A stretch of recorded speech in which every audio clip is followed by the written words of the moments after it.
Hi, I'm Travis with Dupree Plumbing. I'd like to give you a few tips on how to manage your home's plumbing system. We'd also like to offer you a few steps on how to lengthen the life of your system.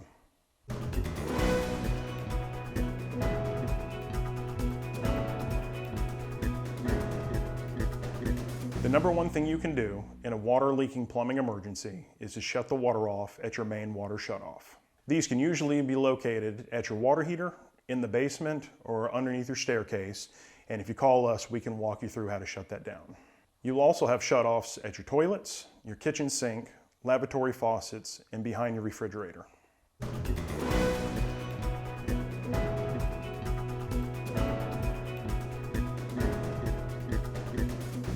When it gets colder outside, you're going to want to winterize your exterior hose bibs.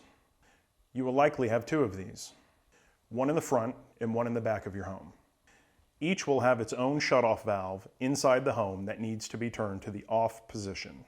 Start by locating the valves, which could be located in several different areas, including by the water heater, underneath the kitchen sink, or by the main water line. After locating the valves, turn the handle to the off position by grabbing the handle and turning clockwise until it stops.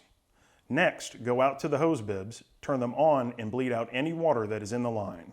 You may have a vacuum breaker attached to the hose bib, which will require you pushing the stem in the middle to one side to allow for the residual water to exit the line. We recommend leaving the hose bib in the on position to allow for any water that repressurizes the line to escape to the outside. If you find yourself needing to use your hose bibs during the winter, no problem. Just don't forget to go through this process again.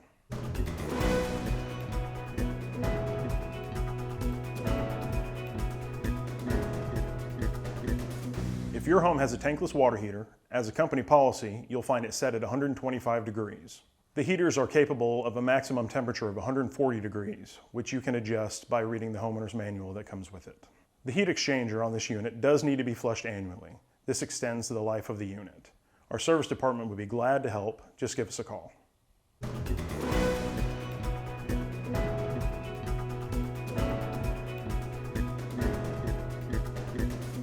Your home comes with state-required low-consumption toilets. This may be new to you, but don't worry, these are excellent products. The most common issue that you'll see with these toilets are them clogging up. There are 3 steps that we recommend to prevent this from happening. The first step is to hold the flush lever down until all the water drains from the tank into the bowl. The added water helps clear the bowl and carry the waste more effectively through your plumbing system. Second, use single-ply toilet paper. I know it's not the most popular thing, but it is using half the paper. Finally, we recommend flushing multiple times. The more water you use, the better off you'll be. If you do end up with a clogged toilet, try using a plunger. And if that doesn't work, give us a call.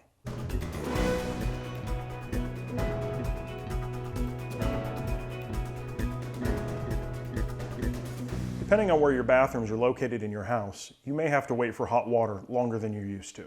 This is mostly due to water-saving devices built into your plumbing fixtures and the distance from your water heater. If you do eventually get hot water, there's typically nothing wrong.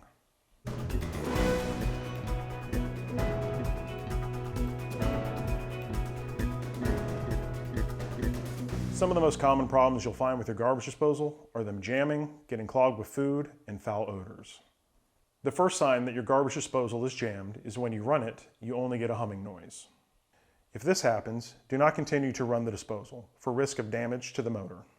To remedy a jammed garbage disposal, first you'll want to turn the power off to the unit. You'll do this by unplugging the unit or turning off the breaker.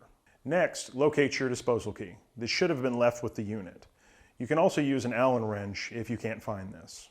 Next, insert either end of the key into the opening on the bottom of the unit directly in the middle. While bracing the unit with your other hand, try to rotate the key back and forth until you feel the obstruction break free.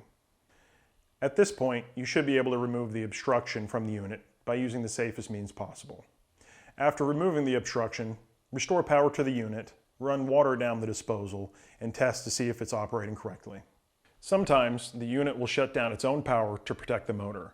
When this happens, locate the small red button on the bottom of the disposal and push that in to restore power. If none of these methods work, contact us to set up an appointment.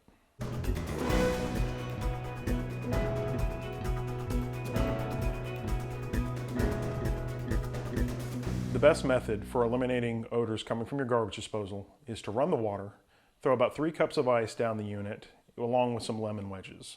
This helps break the debris off the sides of the unit and also helps combat the smell.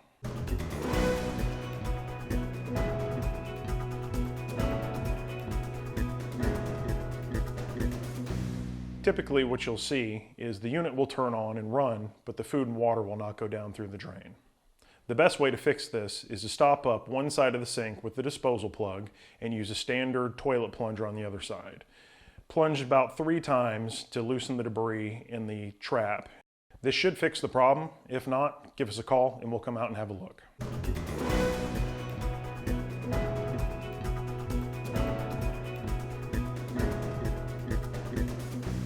If you ever find yourself in this situation where sewage is backing up into the main level of your house, immediately go outside, locate your cleanout cap, and remove it.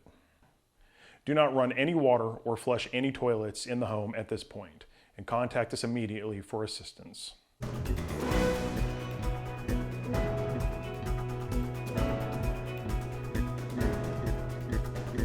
Depending on how your house is plumbed, you may experience noises coming from your plumbing system.